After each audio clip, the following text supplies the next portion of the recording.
Citoyennes, citoyens, bonjour et bienvenue dans Dernière Nouvelle des Étoiles. D'ici 5 à 6 milliards d'années, le Soleil aura épuisé tout l'hydrogène présent dans son cœur. Il commencera alors à gonfler comme un ballon de baudruche en fusionnant l'hydrogène présent autour de son cœur. Éventuellement, même cet équilibre ne pourra pas être maintenu. Le Soleil finira par avoir fusionné tous les éléments qu'il est capable de fusionner. La gravité reprendra alors ses droits et contractera son cœur en un tout petit astre, ce qui signera la mort de notre étoile. Ce tout petit astre, une naine blanche, continuera cependant de briller pendant très longtemps. Il n'abritera plus de réaction de fusion, mais il rayonnera toujours la chaleur emmagasinée. Un peu comme le fil d'une lampe incandescente qui reste rouge pendant quelques secondes après avoir éteint la lumière. On estime que pour le Soleil, cette lumière résiduelle devrait rester plusieurs dizaines de milliards d'années, après quoi il deviendra un corps noir. L'univers est ainsi probablement trop jeune pour qu'existent déjà des naines blanches complètement éteintes. L'étude de ces dernières peut cependant nous en apprendre beaucoup sur l'avenir de notre système, et force est de constater que l'univers nous confronte parfois à d'étranges situations. Les naines blanches sont des astres très denses. Elles font à peu près la taille de la Terre et la masse du Soleil. La matière a tendance à s'y organiser en couches, avec les éléments les plus lourds au centre et les plus légers à l'extérieur. Les naines blanches présentent ainsi souvent une couche extérieure constituée d'hydrogène ou d'hélium. Un groupe de chercheurs vient cependant de mettre en avant un cas qui n'est pas banal. Une naine blanche dont une face est recouverte d'hydrogène et l'autre d'hélium.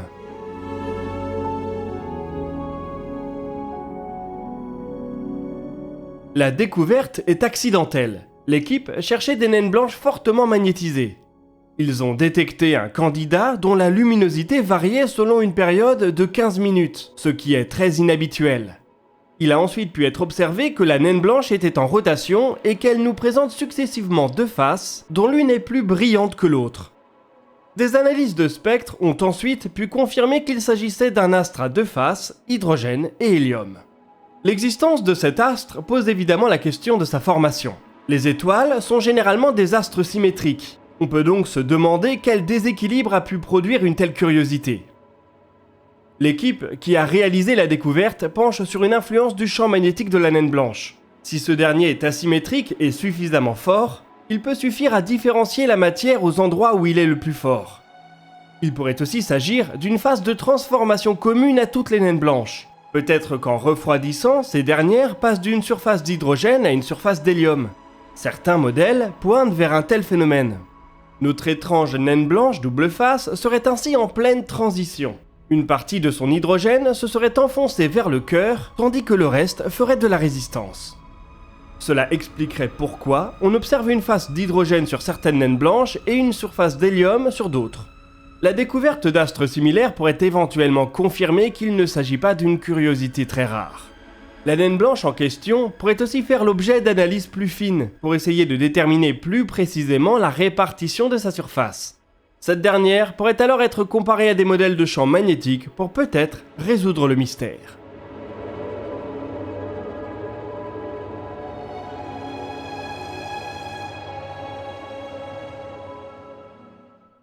En attendant, on pourra diriger notre attention vers le Starship de SpaceX.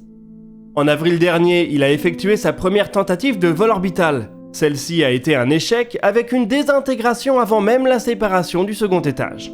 Fidèle à ses habitudes, l'entreprise californienne s'est rapidement remise au boulot pour corriger le tir. Il y a plusieurs éléments qui doivent impérativement être améliorés. Le plus important concerne probablement le pas de tir qui n'a pas été capable d'encaisser le choc lors de la première tentative.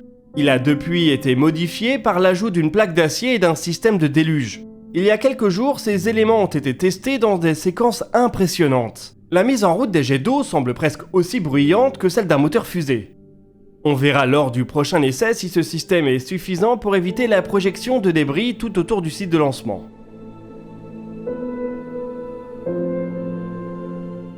SpaceX continue en parallèle de travailler sur la fusée elle-même. Le prochain essai orbital mettra en œuvre le booster B9 et le Starship S-25. Les deux éléments ont multiplié les sorties ces derniers jours.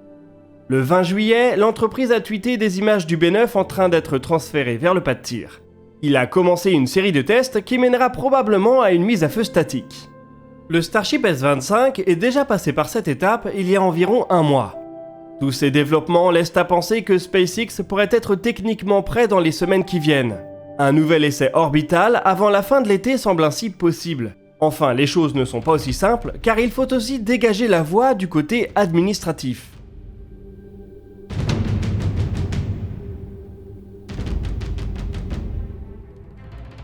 Suite à l'essai chaotique du 20 avril, plusieurs associations de sauvegarde de l'environnement ont attaqué la FAA.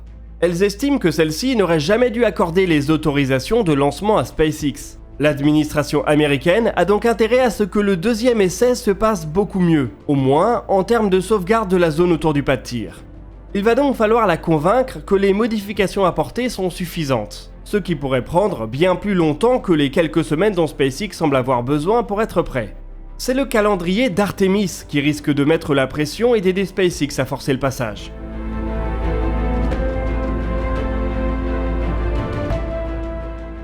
Le Starship n'est pas le seul lanceur qui se veut entièrement réutilisable.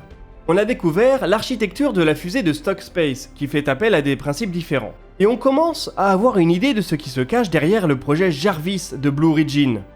L'entreprise de Jeff Bezos est en effet en train de déposer un brevet qui nous laisse entrevoir ce à quoi devrait ressembler le second étage réutilisable de la New Glenn. Et justement, il semble que Blue Origin préfère la voie de Stock Space à celle de SpaceX. L'architecture choisie rappelle fortement celle de la jeune start-up. Un anneau de moteur organisé autour d'un dôme aérospike qui peut servir de bouclier thermique lors de la rentrée atmosphérique. L'étage paraît plus grand que celui envisagé par Stock Space et peut-être aussi plus cylindrique. À part ça, on pourrait presque confondre les deux architectures. Rien de vraiment étonnant quand on sait que Stock Space a été fondé par des anciens de Blue Origin, qui trouvaient peut-être que les choses allaient trop lentement dans leur première entreprise.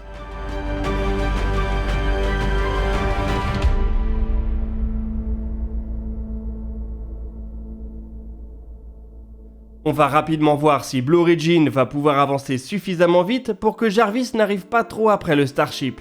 Bien évidemment, la première étape consiste à faire voler la New Glenn et le BE-4, ce qui ne semble déjà pas une mince affaire.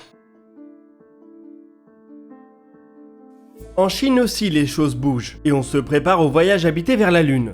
Depuis quelques années, le pays travaille sur un nouveau vaisseau qui pourra prendre le relais de Chenzhou en orbite basse, et également pousser jusqu'à notre satellite. Un premier essai a été mené en mai 2020, mais il reste de nombreux développements à effectuer. La Chine vient ainsi de communiquer qu'elle pense réaliser le premier vol avec équipage autour de 2027 ou 2028. Cela semble coller avec l'ambition de poser des hommes sur notre satellite avant 2030. Le vaisseau décollera grâce à la Longue March 10, une nouvelle fusée de forte puissance. Il sera partiellement réutilisable et pourra accueillir jusqu'à 7 taïkonautes pour des vols en orbite basse. Les vols vers la Lune seront évidemment moins chargés avec un équipage de 3 personnes. La Chine montre en tout cas ici qu'il doit être possible d'utiliser le même vaisseau pour une station spatiale orbitale ou pour la Lune, là où les États-Unis ont multiplié les architectures et les coûts qui vont avec.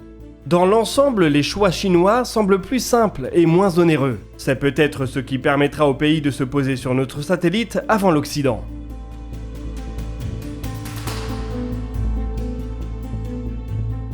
Pékin est par ailleurs en train de déployer discrètement une autre capacité cruciale, une constellation de télécommunications en orbite très basse.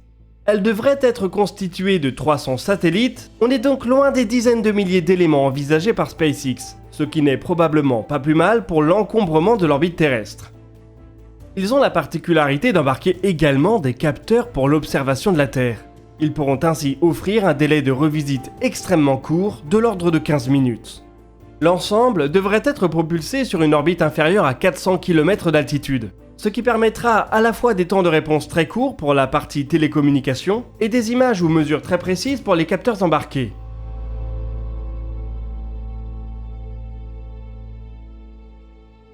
La construction de la constellation a déjà démarré et le premier satellite sera mis en orbite avant la fin de l'année. À partir de 2024, la Chine espère pouvoir les lancer par grappe de 9 pour compléter la capacité autour de 2030. La constellation n'a probablement pas l'ambition de servir le grand public, elle pourrait cependant occuper une place de choix dans les capacités militaires du pays. C'est encore une fois l'Europe qui pourrait se retrouver à la traîne. Le continent peut déjà se reposer en partie sur la constellation OneWeb, en attendant de déployer une infrastructure souveraine et plus adaptée, qui porte le nom de Iris. On attend cependant toujours des nouvelles de cette dernière. Le consortium qui s'occupera de la construction n'a toujours pas été choisi, et la mise en orbite ne commencera probablement pas avant quelques années.